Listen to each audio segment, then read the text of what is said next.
The Tourism Leadership Business Conference is continuing in Sun City with safety and travel visas on the agenda. There's also been a focus on visitors coming into provinces such as Gauteng, KwaZulu-Natal and the Western Cape. Ahmed Kajee is there. Ahmed, in particular the issue of visas, what is being said there? Because in the cultural and heritage space, you're finding artists that are complaining that they're not able to travel outside of the country as their visas keep getting declined. Thank you very much, Tudu. Yes, speaking towards those visas, the Minister of Home Affairs, Dr. Aaron Motsoaledi, was providing insight into exactly what goes into those visa-free applications, visa-free countries, and a big part of what he said was the contributing factor to visas being approved was that of security. He says just like any other sector, he wants as many people coming into the province and into the country rather, but those security vets need to take place first, and probably that takes a bit more time in some countries and for some personnel rather than others, and with that safety being at the forefront of their processes, that's just maybe one of the reasons there happens to be delays as well. But perhaps something that we have seen on a local level as well is sometimes due to the power cuts which we are seeing, that could also be a contributing factor to those visa processes and visa applications being delayed on that front as well. But from a tourism perspective, the conversations have been all around whether people will be going through the domestic travel and the tourism, and also from an international point of view as well. Billions of rands coming through, just over 4 billion rand, I think it was, from the international space coming into the country over the last 6 months or so as well. But I'm going to bring into the conversation the MMC for tourism down in the Western Cape, actually. Mr. James, of course, there's been various developments coming through from that part of the country. James, thanks very much for your time today. A big part of what we are seeing from the Western Cape is the aim for jobs and to increase jobs in and around the province. Can you maybe just take us through what the goals are heading through into the next 12 to 24 months? Yes, for sure. In Cape Town, our goal is to help create a tourism-related job in every household. And we will follow 5 simple action steps to achieve this. 1, aviation. The mission is to connect Cape Town with more key source markets on the continent and around the world so that we can land more flights. For every 100 international passengers that arrive in Cape Town, 1 job is supported. So it's a big part of our economic growth agenda, and we want to see many more direct flights come into Cape Town as part of that strategy. Currently, we have 31,000 passengers arriving in Cape Town every single day, coming through our international airport in Cape Town. And we are landing about 194 international flights every single week.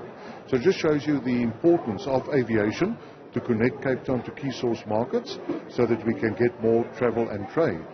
Secondly, cruise. That is a big money spinner for Cape Town. We have a dedicated cruise terminal in Cape Town, and in the last cruise season we docked more than 70 cruise liners, and that's 145,000 passengers that disembark and spend money and time in the destination. So the passenger and cruise spending is very important from the cruise liner industry, but also for goods and maintenance. When those cruise liners dock, they stay for long, and then there's maintenance and then the provision of goods. Number 3, events and conferences. That's a big money spinner for Cape Town. The Cape Town International Convention Centre is now fully booked until 2025. We're expecting more than 500 events, expos and conferences to take place. In the last year, 280,000 delegates attended conferences in Cape Town.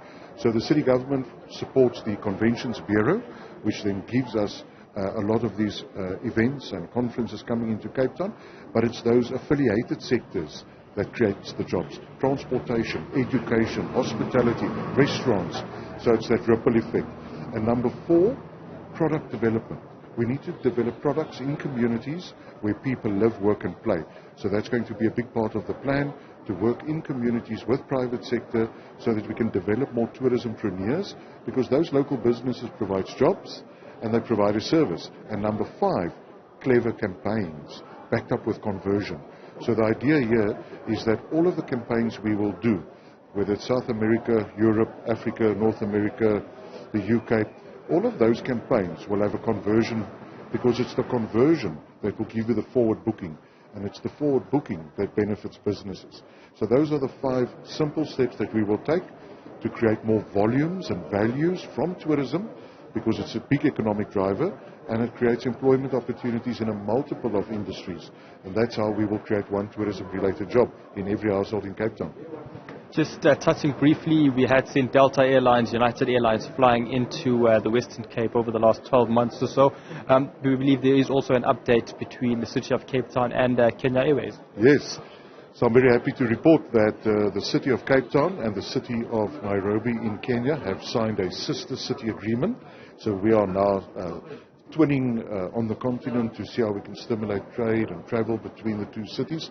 But as a consequence, we have now also entered into a partnership with Kenya Airways, where on the Kenya Airway flights into 40 destinations will carry as the in-flight magazine, the Choose Cape Town magazine. So in that magazine you'll see all of the things we do, from investment to tourism and all of the key sectors, from boat building to technology to call centers, medical and pharmaceutical businesses. So it's all in the magazine that shows why Cape Town is open for business and should be the city of choice for you to either set up shop or to come and visit. And this in-flight magazine will go on all of the Kenya Airway flights, and also the announcement by the cabin crew on board will say, in the seat pocket in front of you, there is an in-flight magazine called Choose Cape Town. Take it, read it, and use it, and whatever you do, choose Cape Town. So it's just another clever way for us to stimulate demand into those 40 destinations, and of course ahead of the new direct flight between Sao Paulo and Cape Town in the middle of October, which will be the South African Airways flight. We are also going to do some digital marketing in South America so that we can position Cape Town and South Africa as a place to visit, so that we can get bums on seats and boxes in the belly. Thanks very much for your time indeed today. So there you have it, Dudu, in terms of what is coming out of the City of Cape Town and the Western Cape. They have great plans to ensure that many people will be coming in to the city and into the province, both from within the continent and from a global level. And that's exactly why some of the stakeholders here are from local airlines, including South African Airways and FlySafair, but also the international airlines such as Qatar Airways. Just last year they announced a partnership with Airlink. Many of these conversations will be continuing heading in through to the rest of the day to also discuss how policy can be implemented to ensure that there is more economic growth for those within the tourism sector. Ahmed Kajee, thank you very much for that report.